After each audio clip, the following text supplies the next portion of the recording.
I was really good friends with a boy when I was a kid, and I was such good friends with him that I spent more time at his house than at mine. We were best friends, and sometimes on weekends, his mom would take us to the mall, or to see a movie, or to get something to eat. That day we were sitting in a little McDonald's at the mall, and we had just finished eating. His mom said, "If you guys need to go to the bathroom, go now, because we're leaving soon, okay?" So my friend and I took the chance to run to the bathroom real quick before leaving. And that was the first time I had ever been in a mall bathroom. It didn't really look that different from the bathroom at my school.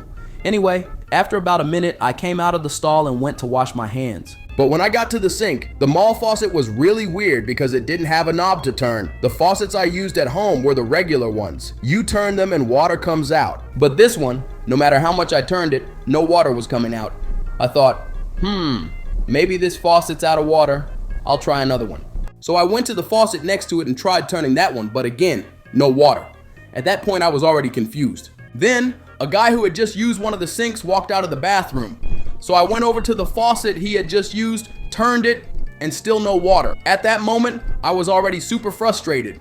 So I started turning a bunch of faucets. No way this one's dry too. I just saw that guy using it. Man, the moment I gave the thing like the 20th spin, the whole faucet flew off and a jet of water started shooting out of it. It looked like a fountain. My friend walked out of the bathroom right then. Dude, what did you do? I tried turning the faucet, it exploded. Dude, the faucet isn't for turning. You're supposed to push the top.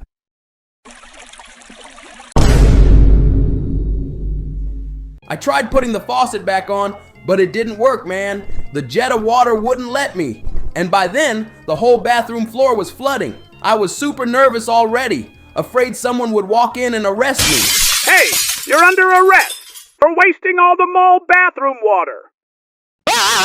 So I did the only obvious thing to do. Ask an adult for help? No. Call a mall employee? No. I simply ran. Me and my friend. We didn't tell his mom anything. We just left. But how was I supposed to know that kind of faucet existed? I was poor, dude. I thought faucets only came in the turning kind. How was I supposed to know there was a faucet you had to push on top? One funny thing is that a few days later, there was a news report on TV saying the area where the mall was had a water shortage. And for a while, I thought it was my fault. But I guess it must have been just a coincidence. But the worst part of this whole story is that I left the bathroom without washing my hands. Near the street where I lived, there was a little gated community. And every time I went to or came back from school, I always passed by that condo, going and coming back by bike. But one day when I was passing by the condo, there was someone I'd never seen there before. A girl with a really unique style, and she had the coolest haircut I'd ever seen.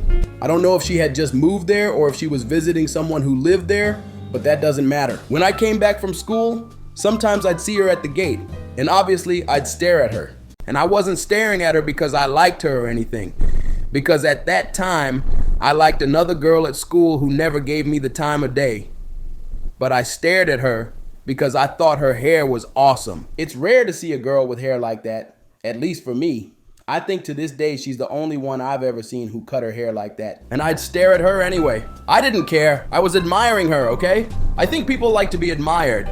I don't know if you know this, but when I was younger, I tried to learn how to draw. And whenever I saw someone with a cool look, I'd use it as inspiration to draw when I got home. I did that a lot. That's an artist thing. You wouldn't get it. We love scrolling through Pinterest until we find someone cool to draw. But it's so much cooler when you find inspiration in someone who's right in front of you. It feels like destiny put them perfectly there to inspire your drawing. Anyway, that day I went home and drew her. But no, it didn't turn out very good because I couldn't really remember the details of her face. I'd get the hair right, but the face looked weird. That became my routine. Every time I passed by on my way to or from school, I'd stare at her to try and memorize as much of her face as I could, but it was always super quick. I'd glance at her from far away for like 3 seconds, then I'd look away so I wouldn't seem too suspicious. I didn't want her to catch me staring and think I was some weirdo or misinterpret it. I definitely wouldn't just stand there staring at her like a creep, right? Okay, so I started doing that too.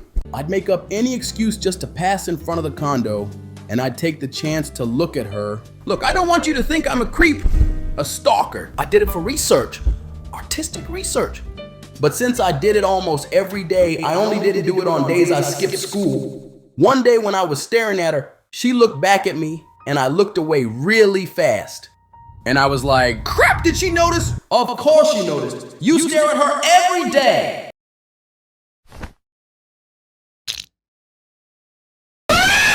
I just grabbed my bike and went home. But another day, I was passing by that street and I wasn't even going to school that day. And there she was, sitting on the sidewalk. And as usual, I passed by staring at her and I saw her look at me back, but with a scared face. I didn't realize it, but I probably had this blank stare while looking at her. So she probably got scared, right?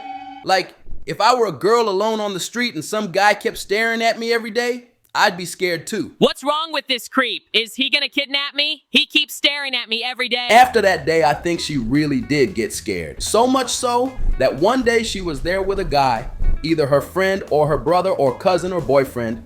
I don't know who he was, but she must have told him about it.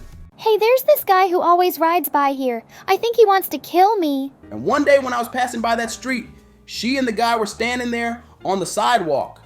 And both of them stared at me with anger as I rode by on my bike. And they didn't say anything, they just stared. And they stared at me like, Kid, if you don't get out of here now, You're gonna get your ass kicked. scram, kid. I just rode past them and thought, why are they staring at me? Did I crap my pants again? No, that's not it. So what is it? Man, what a weird people. Anyway, I never passed by that street again because I moved. She probably felt relieved that the maniac who was following her never showed up again. She probably thought I got arrested for killing someone. And I really only realized years later, lying in bed in the middle of the night, that I'd been acting like a total creep. Wow, that's why they were mad at me. I really was creepy. And look, I wasn't trying to flirt with her or anything because I don't even know how to do that stuff. I was just acting normal. Unless my normal stare is creepy. I never thought that if someone saw me staring at them, they'd think I was thinking something bad about them. I always thought they'd be like, Wow, look at that boy looking at me. He's definitely admiring me. but in reality, it was probably more like, Oh God, I think this psycho wants to kill me and he won't stop staring at me.